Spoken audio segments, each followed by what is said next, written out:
And I'm not even trying to convince all of you to go into a career in finance, but I am trying to convince all of you that finance is really the lifeblood and the basic lingua franca of all of business.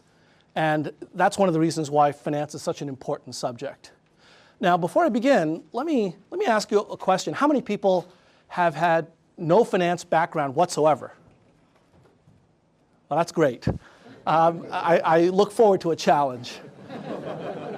But the other reason it's great is I have to tell you that it's a real privilege for me to be here in front of you to tell you about finance for the very first time. And it reminds me a little bit of my younger son, who is an extraordinarily fussy eater. He's 8 years old now, but ever since he was born, he had some allergies, and he just refused to eat most of everything. In fact, my wife often say that my younger son is a vegetarian, except he doesn't eat vegetables.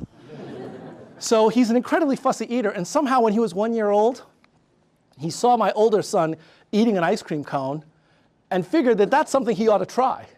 How he figured that out, I don't know, but he tasted it for the very first time, and you could see his face change in about 4 seconds from disgust to curiosity to absolute, enthrallment with the taste and feel of ice cream. He just loved it thereafter. That's one of his major food groups now, it's ice cream.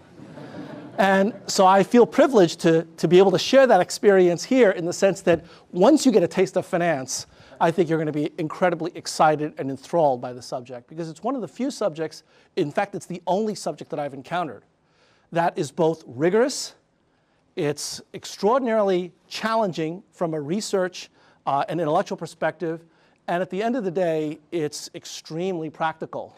In fact, I would say it's indispensable for financial management.